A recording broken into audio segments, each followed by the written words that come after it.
Hello guys, आपका स्वागत है मेरे चैनल एड्यूल्यूमिनेसेंस पर। आज की वीडियो में हम बात करेंगे एल्काइल हैलाइड्स की। एल्काइल हैलाइड्स जो है वो बहुत इंपॉर्टेंट टॉपिक है ऑर्गेनिक केमिस्ट्री के अंदर, क्योंकि इसके अंदर SN1 SN2 रिएक्शंस आती हैं जो कि मुझे लगता है 11th 12th हो गए या कोई भी ग्रेजुएशन होगी जिसमें केमिस्ट्री इन्वॉल्व है उसके लिए ये इम्पोर्टेंट है। तो इसीलिए आज मैं इस टॉपिक के बारे में बात करूंगी। तो पहले बात कर लेते हैं एल्काइल हैलाइड्स क्या होते हैं। तो जैसा कि आपको नाम समझ में आ रहा है, दीज आर एल्काइल हैलाइड्स, मतलब कि इनके अंदर एक एल्काइल ग्रुप होगा और उस एल्काइल ग्रुप से जुड़ा होगा कोई हैलाइड। एल्काइल मतलब क्या, जैसे कि आपके मिथाइल, प्रोपाइल, ब्यूटाइल, इथाइल, इस टाइप के कोई भी जो ग्रुप हो गए वो एल्काइल ग्रुप हुआ। उनसे जुड़ा हुआ होगा कौन, कोई भी हैलाइड। हैलाइड मतलब क्या, कोई हैलोजन का आयन, जैसे कि आयोडाइड, ब्रोमाइड, क्लोराइड, फ्लोराइड, है ना, ये जुड़े हो सकते हैं। तो उनको हम क्या बोलेंगे, एल्काइल हैलाइड बोलेंगे। या फिर अब हम लिखे तो कैसे लिखेंगे, the replacement of hydrogen atoms in a hydrocarbon aliphatic और aromatic by halogen atom results in the formation of alkyl halides और हैलो एल्केन। हम इनको एल्काइल हैलाइड्स को हम हैलो एल्केन भी कह सकते हैं। And aryl halide, hello arenes. अब ये क्या है, अराइल और अल्काइल मतलब क्या। अगर बात करें हम एलिफेटिक कंपाउंड्स की, अगर एलिफेटिक कंपाउंड में आप हैलोजन जोड़ रहे हो तो वो अल्काइल हैलाइड यानी कि हैलो एल्केन बनेगा। लेकिन अगर आप एरोमेटिक में जोड़ रहे हैं तो वो अराइल हैलाइड बनेगा, या कह सकते हैं हैलो एरीन बनेगा। ठीक है, अब हम बात कर लेते हैं इनकी क्लासिफिकेशन की। ये थोड़ा सा एक्स्ट्रा नॉलेज के लिए है। जैसे मान लीजिए आपको क्वेश्चन में नहीं आने वाला, कोई नहीं पूछने वाला कि क्लासिफाई एल्काइल हैलाइड्स, लेकिन फिर भी एक्स्ट्रा लिखना, कई बच्चों को अच्छा लगता है कि हम अपना आंसर जो है बड़ा सुंदर बना दें कि हमें ज्यादा मार्क्स मिल जाए, है ना, तो उसके लिए अच्छी चीज है। अब क्लासिफिकेशन में क्या क्या आ रहा है, पहले on the basis of halide, मतलब आप कौन सा हैलाइड ले रहे हैं या कितने हैलाइड ले रहे हैं, एक्चुअली कितने हैलाइड्स हैं मतलब उनकी। तो हैलाइड की जो संख्या है उसके बेस पर कितने टाइप के हो गए आपके अल्काइल हैलाइड्स। पहला है mono halo alkane. Mono halo alkane मतलब क्या, जिसके अंदर सिर्फ एक ही हैलाइड ग्रुप होगा, जैसे कि यहाँ पे हमने एक ही हैलाइड लिया, ठीक है। डाई हैलो एल्केन यानी कि दो हैलाइड ग्रुप जुड़ गए। ट्राई हैलो एल्केन यानी कि तीन जुड़ गए, कुछ मतलब जितने जुड़े होंगे उसके हिसाब से हो गया ये, ठीक है। नेक्स्ट है compounds containing sp3 carbon halogen bond. यहां मुझे ऐसा लिखना चाहिए, ठीक है, मतलब कि ऐसे कंपाउंड जिनके अंदर क्या है, sp3 carbon halogen bonds present हो। यानी कि अब मान लीजिए ये हैलो एल्केन्स है ना, कार्बन से ही आपका ये जुड़ा हुआ है, यहां देखिए यहां पर ये कार्बन से ही आपका हैलाइड जुड़ा हुआ है। तो आपका ये वाला जो कार्बन है ये कैसा होना चाहिए, sp3 हाइब्रिडाइज्ड होना चाहिए। यानी कि उसमें यहाँ पे भी कुछ जुड़ा हो, यहाँ पे भी कुछ जुड़ा हो, यहाँ पे भी कुछ जुड़ा हो, और यहाँ पे आपका हैलोजन तो है ही। तो ऐसे वाले हैलो एल्केन्स की हम बात कर रहे हैं। तो इसमें आ जाएगा पहला आपका एल्काइल हैलाइड। तो इसमें आप देख सकते हो ये जो C दिख रहा है आपको, इसमें चारों तरफ से कुछ ना कुछ जुड़ा है ना, यहाँ से एक H, यहाँ से एक H, यहाँ पे R और यहाँ पे X, ठीक है। तो एल्काइल हैलाइड्स आ गए। अब एल्काइल हैलाइड्स में भी फर्दर क्लासिफिकेशन हो गया कि ये प्राइमरी है, सेकेंडरी है या टर्शरी है। प्राइमरी मतलब क्या हुआ कि आपका जो हैलाइड है उससे जुड़ा हुआ जो कार्बन है उस पर कितने और कार्बन अटैच्ड है। यहाँ पर देखिए तो एक कार्बन ही दिख रहा है, बाकी तो H है, दो H जुड़े हुए हैं, तो ये प्राइमरी हो गया, ठीक है। सेकेंडरी कब होगा, जब उससे दो कार्बन जुड़े होंगे, ये जो आपका अल्फा कार्बन है उससे दो कार्बन जुड़े हुए होंगे, है ना, 1 2, और यहाँ पे तीसरे में तो H जुड़ा ही है, तो ये हो गया सेकेंडरी। टर्शरी कैसा होगा, जब तीनों जगह पर आपके कार्बन जुड़े होंगे, तो ये हो गया टर्शरी।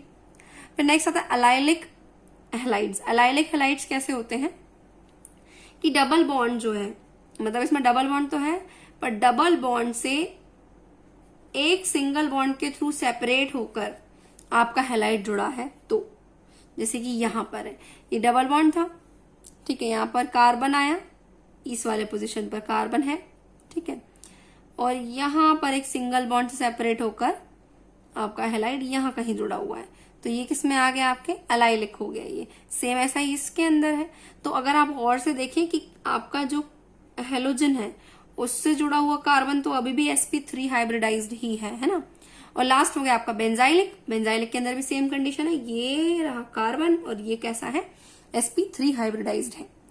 नेक्स्ट आते हैं compounds containing sp2 carbon halogen bonds. तो अब यहाँ पर जो कार्बन और हेलोजन के बीच जो बॉन्ड है, ये वाला जो कार्बन है ये कैसा होगा, sp2 हाइब्रिडाइज्ड होगा। और ये सिर्फ कब पॉसिबल है, जब इससे जुड़ा ये जो कार्बन है ये कहीं ना कहीं डबल बॉन्ड से जुड़ा होगा। ठीक है, एक यहाँ पे कोई ग्रुप आ जाएगा और डबल बॉन्ड की तरह यहाँ पे कोई ग्रुप आ जाएगा। जैसे कि ये देखिए यहाँ पर, यहाँ जो कार्बन होगा उसके साथ क्या जुड़ा है, एक H होगा, और यहाँ डायरेक्टली क्या जुड़ा हुआ है, एक X जुड़ा हुआ है। तो ये हुआ ना sp2 हाइब्रिडाइज, 1 2 3 तीन ही जगह से अटैचमेंट है। यहाँ पर भी सेम कहानी है। और लास्ट होते हैं अराइल हैलाइड, यानी कि जो आपकी बेंजीन का स्ट्रक्चर उसमें डायरेक्टली एक हैलाइड जुड़ा होना, तो वो हो गया अराइल हैलाइड। ये कितने हो गए आपके पूरे अल्काइल हैलाइड्स हो गए। अभी नेक्स्ट चीज जो है वो हम कुछ एग्जाम्पल्स देख लेते हैं। वैसे तो ना एग्जाम्पल्स आपको खुद ही समझ में आ जाते हैं, आप लिख सकते हो, बट फिर भी यहाँ पे देख लीजिए, एक दो एग्जाम्पल्स इजी वाले ले रहे हैं हम। जैसे कि ये अब नाम रखना है हमको, तो ये नॉमेनक्लेचर मैं आपको अलग से नहीं बता रही हूँ, बस ये बता दे रही हूँ कि क्या आपका IUPAC नेम हो जाएगा। और ठीक है, जैसे कि यहाँ पे ले रहे हैं हम, इसका नॉर्मल नाम हो गया, ये IUPAC नेम हो गया। तो नॉर्मल नाम रखने के लिए क्या करेंगे, क्योंकि एल्काइल हैलाइड है तो एल्काइल ग्रुप देख लो, और हैलाइड कौन सा है वो देख लो। 1 2 3 तीन आपके कार्बन है, यानी कि ये हो गया प्रोपाइल, और क्योंकि इसमें ब्रोमीन है इसलिए हो गया ब्रोमाइड, तो हो गया प्रोपाइल ब्रोमाइड। ठीक है, अगर मैं इसका IUPAC नेम रखूं, IUPAC नेम रखने के लिए हमें इसको क्या कहना पड़ता है, हेलो एल्केन। तो हेलो कौन है यहाँ पे, ब्रोमो, तो ब्रोमो, और ये है क्या, ये प्रोपेन है, और मैंने यहाँ पर लिखा है इथेन। हाँ, ये प्रोपेन है, ओके, इथेन नहीं है, ये ब्रोमो प्रोपेन है। ठीक है, इसको करेक्ट कीजिएगा प्लीज। अभी नेक्स्ट क्या है, आगे बढ़ते हैं इधर। यहाँ पर क्या है आप देख सकते हैं, इसका मैं नॉर्मल नेम रखने की कोशिश करूं तो गौर से देखिए, आपका आइसोप्रोपेन होता है, इस तरीके का स्ट्रक्चर है ना, बीच में से अगर कुछ निकलता है तो ये क्या हो गया, आइसोप्रोपाइल क्लोराइड हो गया। लेकिन अगर मैं इसका IUPAC नेम रखूं तो 1 2 3 सेकेंड पोजिशन पर क्लोराइड है, इसलिए क्या हो गया, 2 क्लोरोप्रोपेन हो गया ये। ठीक है, इसी तरह इसका रखेंगे 1 2 3 4 चार कार्बन दिख रहे हैं आपको, इसलिए क्या हो गया, आइसोब्यूटाइल क्लोराइड है नॉर्मल नेम। लेकिन अगर मैं इसका नाम रखूं IUPAC फॉर्म में तो 1 2 3 तो 1 क्लोरो, ठीक है, 2 मिथाइल, और ये पूरा स्ट्रक्चर किसका होगा, 3 कार्बन है ना, इसलिए तो प्रोपेन। तो ये आपके स्ट्रक्चर्स हो गए, एग्जाम्पल्स हो गए कुछ कुछ। एक और ये आपका ब्रोमोबेंजीन हो गया, जो आपका क्या है, अराइल ग्रुप है। ठीक है, नेक्स्ट हम बात करते हैं मेथड ऑफ प्रिपरेशन की, कि आप कैसे बना सकते हो अल्काइल हैलाइड्स की, है ना। अल्काइल हैलाइड्स को बनाने के लिए सबसे इजी मेथड है बाय अल्कोहल्स। अल्कोहल्स का क्या करें आप, उनको किसी ऐसे कंपाउंड के साथ रिएक्ट करवा दें जिसमें कि कोई हैलाइड ग्रुप प्रेजेंट हो। जैसे कि ये अल्कोहल है, अल्कोहल को हमने रिएक्ट करवा दिया HCl या HBr या HF इनके साथ में, in the presence of ZnCl2, तो क्या होगा, ये जो Cl है वो क्या करेगा, इसके OH को रिप्लेस करके यहाँ पर आ जाएगा और आपका बन जाएगा कोई अल्काइल क्लोराइड, और बचा हुआ जो H2O है वो ये रिमूव हो जाएगा। ठीक है, इसी तरह हम दूसरा रिएक्शन देख लेते हैं। ये अल्कोहल है, अल्कोहल क्या होगा, सोडियम ब्रोमाइड के साथ रिएक्ट करेगा, और किसके साथ में, एसिडिक एनवायरनमेंट में, यानी कि H2SO4 के साथ में। तो होगा क्या, ये जो Br है ये आके कहा, यहाँ अटैच हो जाएगा, और बाकी सब चीजें अलग निकल जाएंगी, और ये आपके बाय प्रोडक्ट्स बनेंगे। फिर नेक्स्ट क्या है, एक और रिएक्शन देख लेते हैं। जो अल्कोहल है वो SOCl2 के साथ रिएक्ट करेगा, और इसमें से एक Cl2 के करेगा, यहाँ पर इसको रिप्लेस कर देगा, तो बनेगा RCl। साथ ही साथ SO2 गैस जो है वो रिलीज होगी, और HCl एक बाय प्रोडक्ट बनेगा। ठीक है, ये कंप्लीट हुआ आपका क्या, अगर आप अल्कोहल जो बनाना चाहते हैं जिसको अल्काइल हैलाइड्स को, तो ये कंप्लीट हो गई अल्कोहल वाला सिंथेसिस। अब नेक्स्ट आता है, अगर आपको हेलो नहीं हाइड्रोकार्बन से बनाना है, तो हाइड्रोकार्बन से बनाने के लिए क्या करना होगा, सबसे पहले इसमें फ्री रेडिकल हैलोजनेशन होगा। फ्री रेडिकल हैलोजनेशन ना आपको अच्छे से याद रखना है। क्यों याद रखना है, क्योंकि फ्री रेडिकल हैलोजनेशन किसका हो रहा है, किसी एल्केन का हो रहा है। ठीक है, एल्केन, और यहाँ पे एल्केन है कौन सा, अपना ब्यूटेन है। तो जो आप एल्केन ले रहे हैं उसका हैलोजनेशन बड़ा ही इंपॉर्टेंट टॉपिक है ऑर्गेनिक केमिस्ट्री के अंदर, ये भी अक्सर पूछ लिया जाता है। मे बी अगले वीडियो में मैं एल्केन्स पे ही वीडियो बनाऊंगी, एल्केन्स एंड एल्कीन्स पर, तो तब मैं वो एक्सप्लेन कर दूंगी। अभी हम इस पर वापस आ जाते हैं। ये आपका एल्केन हो गया या ब्यूटेन हो गया। तो ये इसका क्या करना है आपने को, हेलोजनेशन करना है। हेलोजनेशन करने के लिए हमें क्या चाहिए, हैलाइड ग्रुप चाहिए, यूवी लाइट चाहिए या हीट चाहिए। ठीक है, तो इससे क्या होगा कि ये जो आपका क्लोराइड है Cl2, इसका एक पार्ट मतलब एक क्लोराइड आ जाएगा आपके, हो सकता है फर्स्ट पोजीशन पर यहां पर, ठीक है, और एक सेकंड पर आ सकता है। तो दो तरीके के प्रोडक्ट्स बनेंगे, एक बनेगा 1 क्लोरोब्यूटेन, एक बनेगा 2 क्लोरोब्यूटेन। ठीक है, तो ये वाला कैसे बना, क्या बना, ये क्यों बना, ये ऐसा ही क्यों बना, ये हमें कैसे पता चलेगा, जब हम एल्केन्स पढ़ेंगे तब मैं एक्सप्लेन करूंगी फ्री रेडिकल से कैसे क्या रिएक्शन है। ठीक है, फिर नेक्स्ट हम बात कर लेते हैं अगली रिएक्शन जो की है, हाँ जी, तो हमारी अगली रिएक्शन है बाय इलेक्ट्रोफिलिक सब्सटीट्यूशन। अब इलेक्ट्रोफिलिक सब्सटीट्यूशन का क्या मतलब हुआ कि इलेक्ट्रोफाइल के थ्रू सब्सटीट्यूशन रिएक्शन होगी। अब यहाँ पे ये आप क्या ले रहे हैं, टोलुइन ले रहे हैं, है ना, टोलुइन है बेंजीन के साथ में मिथाइल ग्रुप। टोलुइन का रिएक्शन आप करवा रहे हैं किसी भी हैलाइड के साथ में करवा रहे हैं, जैसे कि आपने ब्रोमीन वाटर ले लिया, क्लोरीन गैस ले लिया। यहाँ पे प्रेजेंस किसकी है, डार्क, साथ में आयरन। ठीक है, होगा क्या, टोलुइन अपनी जगह पे वैसा के वैसे रहेगा, कोई रिप्लेस नहीं होगा, सिंपली एक सब्स्टिट्यूट ऐड हो जाएगा। वो सब्स्टिट्यूट कौन होगा, वो होगा आपका हैलाइड ग्रुप। तो दो तरीके के कंपाउंड बनेंगे, एक बनेगा ऑर्थो ग्रुप पे आ जाएगा तो ऑर्थो हेलो टोलुइन, और एक पैरा पे आ जाएगा तो पैरा हेलो टोलुइन। दो तरीके के प्रोडक्ट्स बनेंगे। ठीक है, लास्ट है सैंडमेयर रिएक्शन। वो बच्चे जो कि नेम्ड रिएक्शन पढ़ रहे हैं अभी, उनके लिए सा पॉइंट है ये, है ना। सैंडमेयर रिएक्शन क्या बनता है, इसके अंदर हेलो एल्केन्स बनते हैं, है ना। वैसे पता अराइल हैलाइड्स ले लेते हैं अभी हम, अराइल हैलाइड्स बनते हैं। कैसे बनते हैं, आपकी एनिलीन की मदद से। ये एनिलीन दिख रही है, ठीक है, एनिलीन की रिएक्शन आपने कराई है सोडियम नाइट्रेट के साथ में। ठीक है, अब सोडियम नाइट्रेट के साथ में रिएक्शन कराई है किसके प्रेजेंस में, ये जो आपको दिख रहा है HX, यहाँ पे HBr HCl कुछ भी ले सकते हैं। ठीक है, इनके जब NaNO2 और ये दोनों साथ में रिएक्ट करते हैं एनिलीन के साथ में, तो होता क्या है, ये जो आपका N वाला पार्ट दिख रहा है, इसमें से एक और N यहाँ पे आ जाता है, तो ये हो जाता है N2। लेकिन अब N2 आ जाता है तो उस पर पॉजिटिव चार्ज हो जाता है, और उसके साथ में एक ये भी आके एक नेगेटिव चार्ज यहाँ पे बना लेता है, इस तरीके का। इसको हम क्या कहते हैं, बेंजीन डाई एजोनियम हैलाइड। ठीक है, अब ये कुछ अनस्टेबल सा दिख रहा है अपने को, है ना, इसमें कैसे अपन जो बनाना चाहते वो तो बना नहीं। तो आगे क्या होगा, आपका कोई भी कॉपर कंपाउंड किसके साथ में मिला हुआ कॉपर कंपाउंड, आपके हैलाइड के साथ मिला हुआ कोई भी कॉपर कंपाउंड आप लेंगे, तो क्या होगा, ये जो हैलाइड है, ये वाला जो ये आपकी जो N2 गैस है, ये रिलीज हो जाएगी और बाकी हैलाइड वहीं पर अटैच हो जाएगा, तो बनेगा क्या, अराइल हैलाइड। ठीक है, ये सैंडमेयर रिएक्शन है। अब वो बच्चे जो चाह रहे हैं कि सैंडमेयर रिएक्शन को मैं डिटेल में बनाऊं, मतलब जिन बच्चों के लिए मैं ये वीडियो बना रही हूँ उनको तो जरूरत नहीं है इसको डिटेल में पढ़ने की, लेकिन अगर अलग से किसी को चाहिए तो सैंडमेयर रिएक्शन के लिए वो बता सकते हैं, मैं एक अकेली वीडियो इन नेम्ड रिएक्शन पे भी बना दूंगी। ठीक है, और लास्ट तरीका है हैलोजन एक्सचेंज। अब हैलोजन एक्सचेंज के अंदर क्या हो रहा है, सिंपली हैलोजन का एक्सचेंज हो रहा है।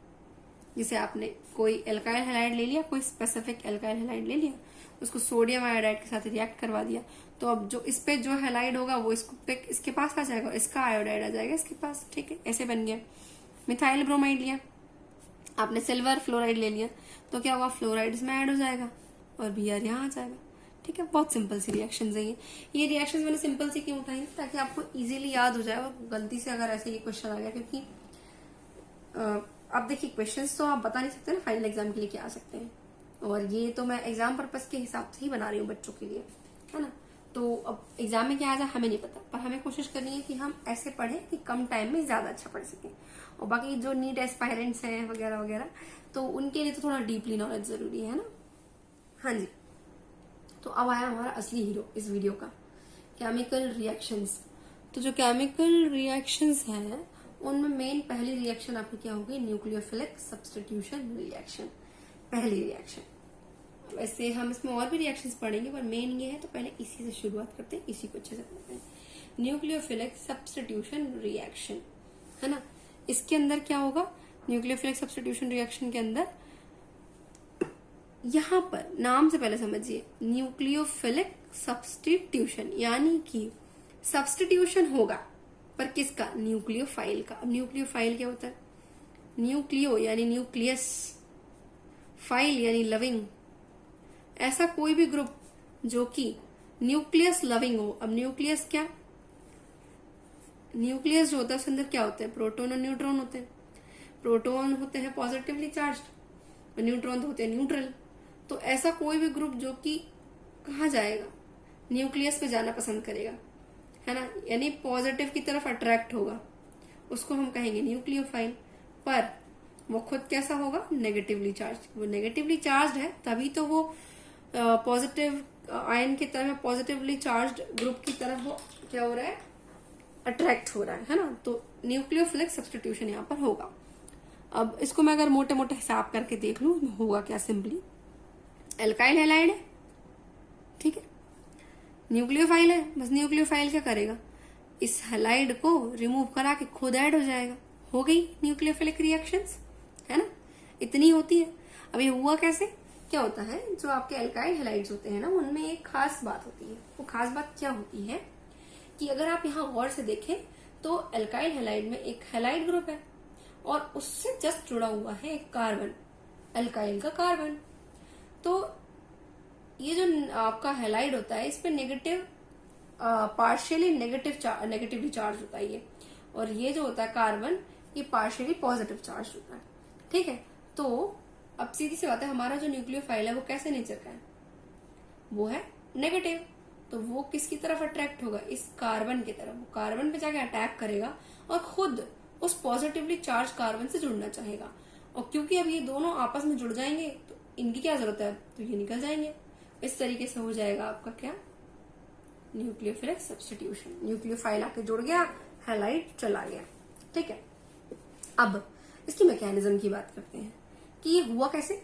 तो दो तरीके की मैकेनिज्म्स इन्वॉल्व होती हैं आपके न्यूक्लियोफिलिक सब्स्टिट्यूशन रिएक्शंस के अंदर।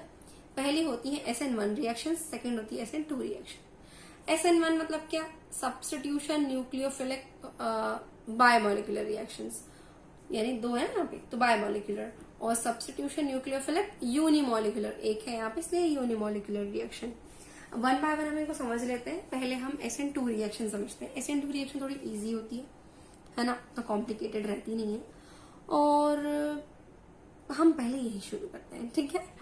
कोई स्पेसिफिक रीजन नहीं, हमको यही पसंद आ रही है, हम यही शुरू करेंगे पहले, ठीक है। तो बायोमोलिकुलर रिएक्शन होती है ये। अब बायोमोलिकुलर का मतलब क्या? बायो यानी दो, मोलिकुलर यानी मॉलिक्यूल्स। यहाँ पे दो मॉलिक्यूल्स एक साथ काम करेंगे, बस इतना समझ लीजिए आप। तो होता क्या है इस रिएक्शन के अंदर? पहले हम पढ़ लेते स्टेटमेंट। हमने क्या लिख मारा है यहाँ पे? लिखा है द रिएक्शन बिटवीन CHCl3 नहीं, the reaction between CH3Cl methyl chloride and hydroxide ion to yield methanol and chloride ion follows a second order kinetics, means the rate depends upon the concentration of both of the reactants। दुनिया भर की बात लिखिए, simplify करूं तो क्या कहना चाह रहे हैं ये कि आपका CH3Cl रिएक्ट करेगा आपके किसी हाइड्रोक्साइड आयन के साथ, जो कि आपका न्यूक्लियोफाइल है, नेगेटिवली चार्ज दिख रहा है, और इस बीच होगा क्या? ये दोनों रिएक्ट करेंगे तो CH3 के साथ तो जुड़ जाएगा OH, तो फाइनली बनेगा आपका कौन? मीथेनॉल, और क्लोराइड हो जाएगा अलग। और ये जो पूरी रिएक्शन है ये फॉलो करेगी second order kinetics. Second order kinetics है मतलब कि यहाँ पर जो रेट ऑफ रिएक्शन है वो डिपेंड करेगी concentration of both the reactants. कैसे? देखिए, समझने की कोशिश करते हैं इसको। अगर मैं इस मैकेनिज्म को आपको डिटेल में समझाऊं तो होता क्या है, आप बिल्कुल ध्यान देना यहाँ पे, है ना। अब बाकी अपन ने बहुत बिना ध्यान के पढ़ लिया, अब थोड़ा सा ध्यान देंगे हम। ये क्या दिख रहा है आपको? CH3Cl मिथाइल क्लोराइड दिख रहा है ना। मिथाइल क्लोराइड से कौन रिएक्ट करना चाह रहा है? एक न्यूक्लियोफाइल। कौन दिख रहा है न्यूक्लियोफाइल? OH, है ना। कहाँ से आया होगा? NaOH से आया होगा सपोज, है ना। तो अब ये क्या करना चाहेगा? क्योंकि ये न्यूक्लियोफाइल है, नेगेटिवली चार्ज है, ये तो ये किसके तरफ अट्रैक्ट होगा? ये अट्रैक्ट होगा इस कार्बन की तरफ। क्यों? क्योंकि कार्बन है पार्शियली पॉजिटिव चार्ज, है ना।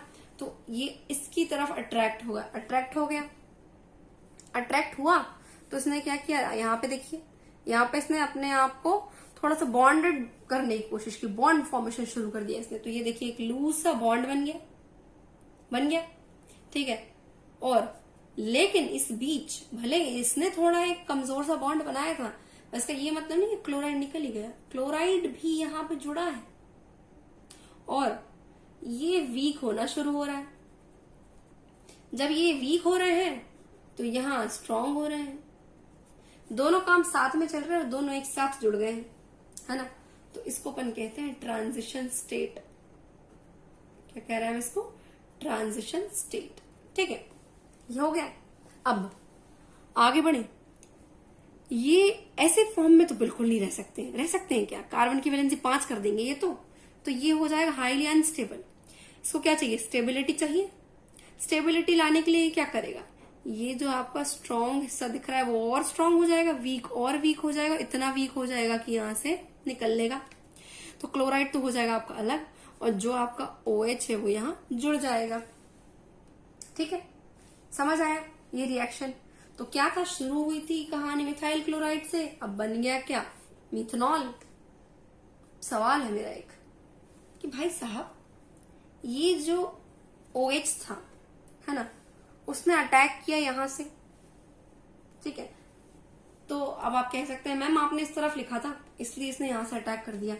अगर है ना आप यहां से लिखती, सपोज मैंने यहां से लिख दिया ये, तो ये यहां से अटैक करता। नहीं, ऐसा नहीं है। ये जो है ना, ये हमेशा बैकवर्ड डायरेक्शन से ही अटैक करेगा। ये खासियत है, ये चीज ध्यान से पढ़ लीजिए, है ना।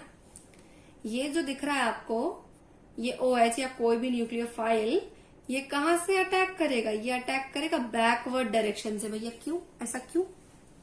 क्योंकि अगर आप गौर करें, यहां पर है क्लोराइड, क्लोराइड होता है नेगेटिवली चार्ज, OH यानी न्यूक्लियोफाइल भी है नेगेटिवली चार्ज, तभी इस तरफ से अटैक करना चाहेगा तो रिपल्शन होगा। नेगेटिव नेगेटिव चार्ज है, दोनों चार्ज है दोनों, तो ये क्या होगा? रिपल्शन होगा इन दोनों के बीच। तो ये और ये एक दूसरे से को भगाएंगे दूर दूर, तो भाई अटैक कैसे कर पाएगा? तो ये एक सीधा सा रास्ता ढूंढेगा कि भाई साहब अगर यहां से अपना काम नहीं बन रहा है तो हम पीछे चले जाते हैं।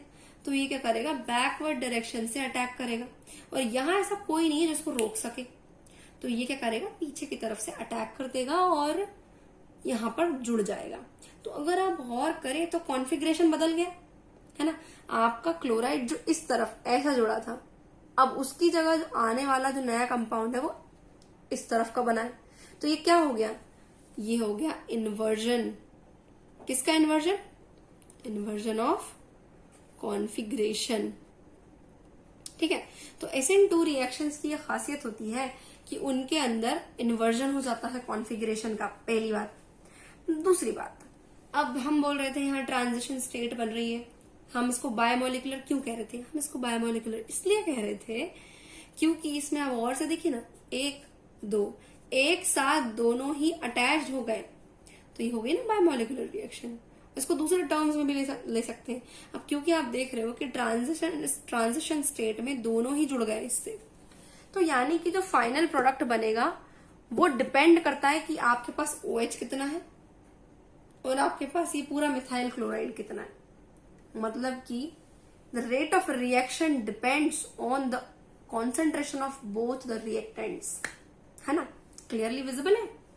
दोनों का ही इंपॉर्टेंट है, दोनों का ही कॉन्सेंट्रेशन इंपॉर्टेंट है रेट ऑफ रिएक्शन के लिए। ये चीज हमको दिख रही है, तो इसलिए बायोमोलिकुलर हो गए और इन्होंने किसको फॉलो कर लिया? सेकेंड ऑर्डर काइनेटिक्स को, ठीक है। ये कुछ मेन बातें जो आपको इसके अंदर याद रखनी है। अब ये इतनी कथा मैंने क्या लिखी है? ये इतनी कथा मैंने यही लिखी है कि जो कॉन्फ़िगरेशन है उसका इन्वर्जन हो रहा है, और क्यों हो रहा है वो मैंने आपको बता दिया। वो रिपल्शन, बैकवर्ड डायरेक्शन से अटैक करना। अब एक बहुत ही जरूरी चीज पूछी जाती है SN1 SN2 रिएक्शंस के अंदर, order of reactivity for the specific reaction. जैसे आप SN1 पूछ लेंगे, SN2 पूछ लेंगे। ऑर्डर ऑफ रिएक्टिविटी के अंदर आपको पढ़ना है कि भैया प्राइमरी, सेकेंडरी, टर्शरी, इन तीनों में से कौन है जो सबसे पहले रिएक्ट करेंगे या सबसे ज्यादा रिएक्ट करेंगे। तो फॉर SN2 रिएक्शंस की बात चल रही है ना। तो SN2 रिएक्शंस में हाईली रिएक्टिव होते हैं आपके प्राइमरी अल्काइल हैलाइड्स उनसे कम होते हैं आपके सेकेंडरी एल्काइल हैलाइड्स, सबसे कम होते हैं टर्शियरी एल्काइल हैलाइड्स। ऐसा क्यों, समझते हैं।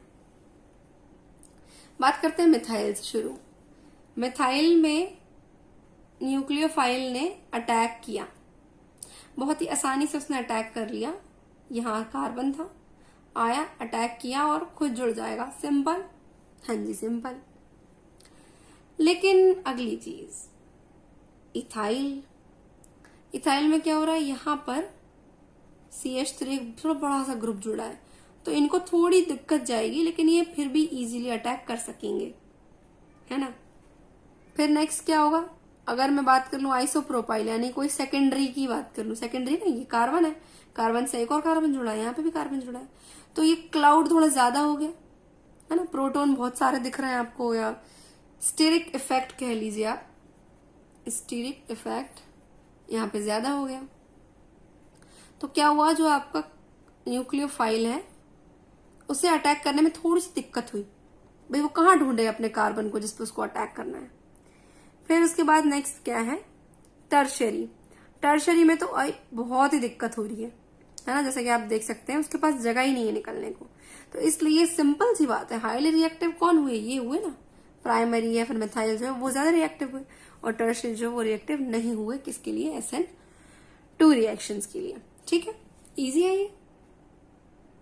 तो इसके अंदर क्या क्या चीजें आ गई आपकी, आपको लिखना होता है कि रिएक्शंस है क्या, SN2 रिएक्शंस, इसमें ऑर्डर ऑफ काइनेटिक्स क्या है, इसके अंदर कॉन्फ़िगरेशन का क्या हो रहा है, इसके अंदर रिएक्टिविटी ऑर्डर क्या है, ये इस टाइप की चीजें ही आपको लिखनी रहती है, इनको डिटेल में लिख दीजिए। हाँ जी। फिर नेक्स्ट है SN1 रिएक्शन। SN1 यानी यूनिमोलिक्यूलर रिएक्शन। यहाँ पे एक ही मॉलिक्यूल की कहानी आएगी, ठीक है, यूनिमोलिक्यूलर रिएक्शन। इसके अंदर क्या है, इसके अंदर थोड़ी सी और चीजें एक्स्ट्रा ऐड हो जाती हैं, तो हम पहले देख लेते हैं, लिखा क्या पढ़ लेते हैं। SN1 reactions are carried out in a polar protic solvent. गौर करने लायक बात, the reaction between tertiary butyl bromide and hydroxide ion yields tertiary butyl alcohol and follows the first order kinetics, means the rate of reaction depends on the concentration of only one reactant, which is tertiary butyl bromide। ठीक है, इतनी बात हमने लिखी, इसके अंदर हो गया समझते। SN1 रिएक्शंस जो हैं उसमें क्या होगा, हमने लिया है टर्शियरी ब्यूटाइल ब्रोमाइड, ठीक है, रिएक्ट कर रहा है किसी न्यूक्लियोफाइल के साथ, कर लिया। ये जो न्यूक्लियो, पहली बात तो ये न्यूक्लियोफाइल आया कहां से, ये आया आपके किसी पोलर प्रोटिक सॉल्वेंट से। पोलर प्रोटिक सॉल्वेंट का मतलब क्या हुआ, ऐसे सॉल्वेंट जो कि पोलर नेचर के हो और प्रोटॉन देते हो, तो पोलर प्रोटिक सॉल्वेंट, जैसे कि H2O क्या देता है, प्रोटॉन दे रहा है, पोलर नेचर का है, हो गया ना पोलर प्रोटिक। ठीक है, CH3COOH, H अलग, CH3COO कार्बोक्सिलेट अलग, दिया ना प्रोटॉन, तो ये क्या हो गया, ये भी हो गया पोलर प्रोटिक, ये भी हो गया पोलर प्रोटिक। ठीक है, तो ये एग्जांपल्स ले लिए हमने पोलर प्रोटिक सॉल्वेंट्स की। अभी सपोज यहाँ पे H2O ही है ना, वहां से आया आपका न्यूक्लियोफाइल OH, ये क्या करेगा, ये अटैक करेगा इस पर, इस कार्बन पर, सीधी सी बात है, और कार्बन पर अटैक करेगा तो ब्रोमाइड हो जाएगा अलग और ये खुद हो जाएगा यहाँ पर ऐड, तो बनने वाला प्रोडक्ट क्या हुआ आपका 2 मिथाइल प्रोपेन 2 ऑल। ये हो गई कहानी। ठीक है, पर ये कहानी हुई कैसे, ये बना कैसे, पहले वो समझते हैं, है ना। अब वो समझ में आएगा तभी हम समझेंगे ना क्या, कौन सा ऑर्डर काइनेटिक्स फॉलो कर रहा है और क्यों। तो जो SN1 रिएक्शंस होती है ना, वो 2 स्टेप्स में होती है, स्टेप 1, स्टेप 2। स्टेप 1 जो होती है वो स्लो होती है, पर जो स्लो स्टेप भले है ये, लेकिन ये क्या है, आपकी रेट लिमिटिंग स्टेप है। मतलब कि इसी पर डिपेंड करता है कि फाइनल कितना प्रोडक्ट बनेगा, कैसी क्या रेट रहेगी, है ना। देखें, ये आपका सबस्ट्रेट है, ये स्टेप रिवर्सिबल होती है। ये जो छोटी छोटी चीजें मैं लिख रही हूँ ना, देखिए मैं यहाँ पे नोट्स तो बनवा नहीं रही आपको कि मैं एक एक बात पूरा खर्रा बना के लिखूं यहाँ पे, है ना। तो मैं पॉइंट्स लिख रही हूँ जो आपको मेंशन करने होते हैं। तो ये जो पहली स्टेप होती है वो रिवर्सिबल होती है, स्लो होती है और रेट लिमिटिंग स्टेप होती है। स्टेप लिखिए इसको, है। तो यहाँ पर क्या हुआ, सबसे पहली फुर्सत में होगा क्या, जो आपका सबस्ट्रेट है वो आयनाइज होगा, तो उसमें से जो लीविंग ग्रुप है वो रिलीज होगा। ठीक है, ब्रोमाइड अलग हुआ। ये जो ब्रोमाइड अलग हुआ तो उसके वजह से क्या होगा, आपका जो ये इतना हिस्सा दिख रहा है ये बनेगा, क्योंकि अब ब्रोमाइड निकला है, नेगेटिव चार्ज निकल गया, तो इस पे आ जाएगा क्या, पॉजिटिव चार्ज। तो इसको हम क्या कहेंगे, कार्बोकैटायन। कृपया ध्यान दीजिए, वहां पे कोई कार्बोकैटायन बन रहा था क्या, नहीं बन रहा था, पर यहां पर बन रहा है कार्बोकैटायन, यानी कार्बन पर प्लस चार्ज, कैटायन, है ना। तो कार्बोकैटायन बन गया। तो जब ये कार्बोकैटायन बना, अब स्टेप अधूरी है, अभी भी कुछ होना बाकी है ना। तो क्या होगा, ये अनस्टेबल है, इसको स्टेबिलिटी चाहिए, तो कोई नेगेटिव चार्ज आयन इस पे आना चाहिए। ये रहा कार्बोकैटायन। अब कार्बोकैटायन आपके पोलर प्रोटिक सॉल्वेंट के नेगेटिव वाले पार्ट को लेगा और अपने साथ में अटैच कर लेगा, तो बन जाएगा आपका अल्कोहल। ये आपकी फास्ट स्टेप होती है और रेट लिमिटिंग ये नहीं होती, क्योंकि पहली वाली है रेट लिमिटिंग। ठीक है, अब सवाल, और हाँ ये इरिवर्सिबल है। ठीक, ये इरिवर्सिबल है, ये चीज भी आपको मेंशन करनी होती है। अब हमने पहले यहाँ पे लिखा हुआ था कि these reactions follow first order kinetics. First order kinetics को ये फॉलो कर रही है, इसका मतलब ये हुआ कि ये यूनिमोलिक्यूलर रिएक्शंस है ना, इनके अंदर एक ही मॉलिक्यूल का इन्वॉल्वमेंट है भैया, किसका, कार्बोकैटायन का। ठीक है, तो वो जो आपका फर्स्ट ऑर्डर काइनेटिक्स, इसका मतलब यही हुआ कि जो फाइनल आपका रेट है वो डिपेंड करता है सिर्फ आपके सबस्ट्रेट यानी कि टर्शरी ब्यूटाइल ब्रोमाइड के कॉन्सेंट्रेशन पर, क्योंकि रेट लिमिटिंग स्टेप तो यही है। यहाँ पे आपको OH का इन्वॉल्वमेंट दिख रहा है क्या, नहीं दिख रहा, तो भाई उसकी क्या जरूरत पड़ेगी रेट के लिए। रेट के लिए आपको किसकी जरूरत है, सिर्फ आपके सबस्ट्रेट की। नेक्स्ट, ऑर्डर ऑफ रिएक्टिविटी, जैसे वहां देखा था यहाँ भी देख लेते हैं। ऑर्डर ऑफ रिएक्टिविटी के अंदर क्या खास बात है, बिल्कुल ऑपोजिट।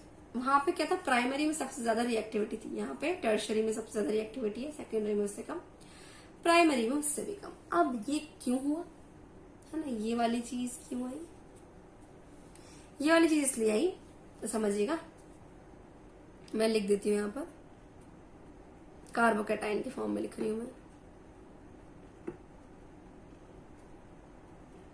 ये टर्शरी कार्बोकैटायन है, ठीक है, CH3H ये प्लस है, ये सेकेंडरी हो गया, और सिर्फ एक CH3 यहां लिखते हैं, ये प्राइमरी हो गया। ठीक, अब यहां पर ये हाईली रिएक्टिव क्यों है, देखो ये जो रिएक्शंस हैं ये तभी अच्छे से होगी जब आपका कार्बोकैटायन ज्यादा अच्छा बनेगा, मतलब कि these reactions are based on the stability of carbocation. अगर कार्बोकैटायन ही स्टेबल नहीं है, स्टेबिलिटी ऑफ कार्बोकैटायन, अगर कार्बोकैटायन ही स्टेबल नहीं है तो ये रिएक्शन होगी क्या, सोचो अगर ये स्टेबल ना हो तो क्या होगा, ये वापस से उसमें चला जाएगा, तो रिएक्शन तो हुई नहीं ना। और ये स्टेबल कैसे होगा, देखो ये स्टेबल तब होगा जब आपका ये जो कार्बन है ना ये ज्यादा अच्छे से पॉजिटिव चार्ज। अब ज्यादा अच्छे से पॉजिटिव चार्ज होने का क्या मतलब हुआ, इसके आसपास जो ग्रुप्स हैं वो हाईली पॉजिटिव होने चाहिए, तो इसकी वजह से क्या होगा, एक पॉजिटिव इफेक्ट होगा आपके कार्बन पर भी। तो इससे क्या होगा, ये कार्बन ज्यादा पॉजिटिवली चार्ज होगा इसके कंपैरिजन में। तो ज्यादा पॉजिटिव है तो ज्यादा स्टेबल है, और ज्यादा स्टेबल है तो ये रिएक्शन ज्यादा अच्छे से शो करेगा। ये थोड़ा कम है तो थोड़ी कम, और ये बिल्कुल कम है इसलिए सबसे कम रिएक्शन शो करेगा। ठीक है, ये तो कहानी में बेसिक किसकी, SN1 रिएक्शन की। अब अगर मैं आपको और चीज समझाऊं SN1 रिएक्शन के बारे में एक्स्ट्रा, तो देखिए क्या ऑप्टिकल एक्टिविटी समझ लेते हैं। मतलब ज्यादातर लोगों को तो पता ही होगा, पर मैं थोड़ा इन शॉर्ट बता देती हूँ। क्या होता है कि जो हम लाइट आसपास देख रहे हैं वो लाइट कैसी होती है, उसमें लाइट सभी डायरेक्शन में जा रही होती है, ठीक है, कहीं भी जहां उसका मन करे। लेकिन अगर इसी लाइट को हम, बिल्कुल शुरू समझा रही हूँ, ठीक है, इसी लाइट को हम एक प्लेन पोलराइजर से, पोलराइजर क्या होता है, बहुत ही गंदा बना रही हूँ वैसे मैं पोलराइजर, पर पोलराइजर क्या होता है, वो होता है जिससे निकलने वाली लाइट्स है ना एक ही डायरेक्शन में जाती हैं, ठीक है। जैसे मान लो इससे निकली लाइट कैसे जा रही है, एक ही डायरेक्शन में, हर कहीं नहीं भाग रही ये। अब प्लेन पोलराइज्ड लाइट को, ये है कैसी, प्लेन पोलराइज्ड लाइट को अगर हम किसी सैंपल सॉल्यूशन से निकालें और वो लाइट कैसे, दो कंडीशन आएंगी, वो लाइट आपकी राइट तरफ मूव हो जाए तो उस कंपाउंड को हम कहेंगे डेक्स्ट्रो रोटेटरी, और अगर वो लेफ्ट साइड हो जाए तो उसे हम कहेंगे लीवो रोटेटरी, ठीक है, सिंपल है ना। अब इसको हम क्लॉकवाइज और एंटी क्लॉकवाइज भी कह सकते हैं। तो ये एक्चुअली ऑप्टिकल एक्टिविटी होती है, सब कंपाउंड नहीं शो करते ये चीज, है ना। सिर्फ वो कंपाउंड्स ही ऑप्टिकली एक्टिव होते हैं जिनके अंदर कोई कायरल सेंटर होता है। कायरल सेंटर कौन, ऐसा कार्बन जिससे चारों जुड़े हुए ग्रुप्स अलग अलग हों, उसको हम कायरल सेंटर कहते हैं। अगर ये प्रेजेंट है तो आपका जो कंपाउंड है वो 110% क्या है, ऑप्टिकली एक्टिव है, ठीक है, अदरवाइज नहीं है। तो अब ये पंचायत क्यों की हमने, क्यों, इसका तो कोई कनेक्शन समझ नहीं आ रहा, अभी आएगा। SN1 रिएक्शंस की बात करूं, अगर मैं कोई ऐसा कंपाउंड ले लेते हैं हम जिसमें कोई कायरल सेंटर हो, ठीक है। अब एग्जांपल के तौर पे क्या ले लूं मैं, सिंपली लिख रही हूं मैं ना, यहां पर, हाँ, तो हम एग्जाम्पल के तौर पे ले लेते हैं ये से, अगर गौर से देखें तो कायरल सेंटर है ना, चारों ग्रुप्स अलग अलग है। अब इसको ना मैंने ऐसा फॉर्म में नहीं लिखा, कॉन्फ़िगरेशन ठीक से नहीं बनाया, मैंने डायरेक्टली लिख दिया है समझने के पर्पज से, और आई होप मैं समझाने में मतलब सफल हो जाऊं, है ना। तो यहाँ पर देखिए क्या हो रहा है, ये चारों ग्रुप्स अलग है, होगा क्या, स्टेप 1 रिवर्सिबल स्टेप, ठीक, क्लोराइड रिलीज होगा, लो भैया क्लोराइड अलग हो गया। अब यहाँ क्या बचा, कार्बोकैटायन बचा, कैसा, जिसमें एक H है, एक CH3 है, एक C2H5 है, ठीक है, स्टेप 1 हो गई। स्टेप 2 में क्या होगा, अब तुम्हारा कौन आएगा, न्यूक्लियोफाइल आएगा, न्यूक्लियोफाइल आया कौन, OH। अब देखो दो तरीके से काम हो सकता है, कैसे, या तो ये OH बैकवर्ड डायरेक्शन से अटैक कर ले,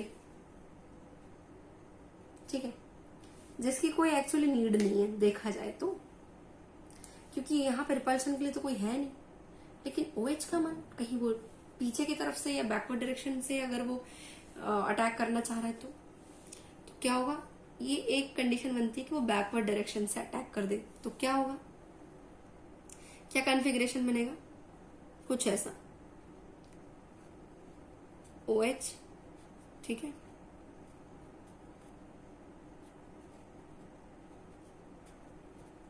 C2H5, करेक्ट है ना।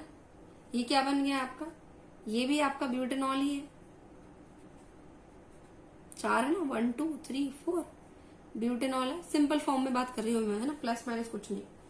तो ये कहां से आया, बैकवर्ड डायरेक्शन से अटैच हुआ।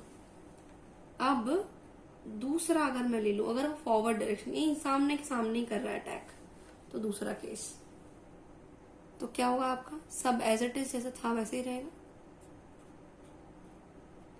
C2H5, यहाँ आपका H हो गया और यहाँ OH आ गया, ये भी आपका ब्यूटेनॉल ही है, कॉन्फ़िगरेशन का फर्क है दोनों में, है ना, एक प्लस एक माइनस है। अब अगर गौर से देखो, ये आपको दिख रहा है राइट साइड में, ये आपके लेफ्ट साइड में, तो अब यहाँ पे ये एक प्लस है, ये माइनस है, तो हम अगर कलेक्टिवली बात करें तो मतलब SN1 रिएक्शंस के अंदर एक थोड़ी ना बना, दोनों बन गए ना कुछ फ्रैक्शंस में। तो क्या हुआ, जब यहाँ पर मैंने बताया था एक डेक्स्ट्रो रोटेटरी होता है, एक लीवो रोटेटरी होता है। जो राइट में मुड़ा वो डेक्स्ट्रो, जो लेफ्ट में मुड़ा वो लीवो। लेकिन अगर मान लो किसी में दोनों हो तो उसे हम कहते हैं रेसिमिक मिक्सचर। तो बस यही एक कहानी आपको यहाँ समझनी है कि जो SN1 रिएक्शंस होती हैं उनमें भी जो अगर आप कायरल कंपाउंड ले रहे हैं तो आपको जो फाइनल प्रोडक्ट मिलेगा वो क्या होगा, वो एक रेसिमिक मिक्सचर होगा। ठीक, तो ये थी कहानी किसकी, SN1 रिएक्शन की। अब ये मैंने समझा दिया आपको SN1 रिएक्शन। अब मैं बात कर लेती हूँ, एक दो रिएक्शंस और रह गई, वो समझ लीजिए, तो इसको खत्म ही कर देते हैं। Elimination reactions. एलिमिनेशन रिएक्शन नाम से समझ में आ रहा है किसी को एलिमिनेट करना है। किसको कर दें एलिमिनेट, देखिए, when halo alkane with beta hydrogen atom is heated, beta hydrogen atom जिसमें हो, ऐसे हैलो एल्केन को हम हीट करें with alcoholic solution of potassium hydroxide, किसके साथ में, पोटेशियम हाइड्रोक्साइड के एल्कोहलिक सॉल्यूशन के साथ में, there is elimination of hydrogen, hydrogen हटेगा from beta carbon and a halogen, not halogenation, halogen लिखिएगा, halogen atom from alpha carbon. ठीक है, as a result alkene is formed. अब हुआ कैसे, सपोज ये रहा आपका बेस ने अटैक किया, आप ये हेलो एल्केन दिख रहा है सिंपल सा, उसने अटैक किया किस पर, बीटा हाइड्रोजन पर। कैसे, ये ग्रुप फंक्शनल ग्रुप, उससे जुड़ा कार्बन अल्फा कार्बन, उसके बगल वाला बीटा कार्बन से जुड़ा हुआ हाइड्रोजन बीटा हाइड्रोजन। तो आपका बेस अटैक करता है बीटा हाइड्रोजन पर, तो उससे क्या होता है, उसके अटैक से वो हट जाता है, ये निकला। तो अब ये जगह खाली हो गई, तो क्या होगा, आपका जो ये बॉन्ड है यहाँ पर आके डबल बॉन्ड फॉर्म कर लेगा। अब दूसरा अटैक क्या हुआ कि ये यहाँ पर जुड़ा, समझिएगा, ये यहाँ पर बन गया एक डबल बॉन्ड, तो इसकी वैलेंसी 5 हो गई। किसी को तो यहाँ से हटना होगा, तो कौन हटेगा, अब कौन एलिमिनेट होगा, अब एलिमिनेट होगा आपका अल्फा कार्बन से हैलोजन कंपाउंड, मतलब हैलोजन एटम, ये यहाँ से रिमूव हो जाएगा। तो क्या होगा, ये आपका डबल बॉन्ड अपनी जगह पे रहा, बाकी सब्स्टिट्यूएंट अपनी जगह पर रहे, बनने वाला फाइनल स्ट्रक्चर आपका एल्कीन हो गया और बाकी आपके बाय प्रोडक्ट्स निकल गए। ठीक है, ये क्या हो गया, एलिमिनेशन रिएक्शन हो गई। इसको अपन ने बीटा एलिमिनेशन कहा है क्योंकि यहाँ से शुरू हुआ है ना। रिएक्शन विद मेटल्स, मेटल्स के रिएक्शन साथ क्या होता है, most organic chlorides, bromides and iodides react with certain metals to give compounds containing carbon metal bonds। ये है आपका हेलो एल्केन, कौन सा है, ब्रोमोइथेन है।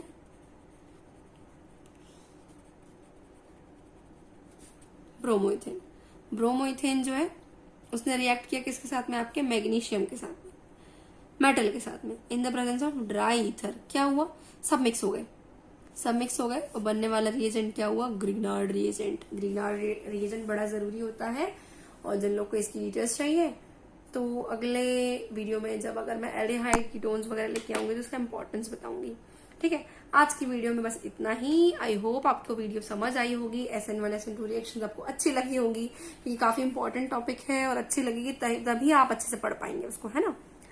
तो अगर आपको और कोई टॉपिक चाहिए जिसपे आपको लगता है कि मैं ऑर्गेनिक केमिस्ट्री की वीडियोस बनाऊं, तो जल्दी से मुझे कमेंट करके बता दीजिए। एग्जाम आने से पहले आपको सभी तरह की वीडियोस मिल जानी चाहिए और पढ़ाई एकदम बहुत अच्छी हो जानी चाहिए। ठीक है, तो मिलते हैं अगले वीडियो में। अगर वीडियो पसंद आएगा तो प्लीज लाइक कर दीजिएगा। मेरे चैनल को अभी तक सब्सक्राइब नहीं किया है तो प्लीज जल्दी कर दीजिएगा, है ना। मिलते हैं अगले वीडियो में। Thanks for watching.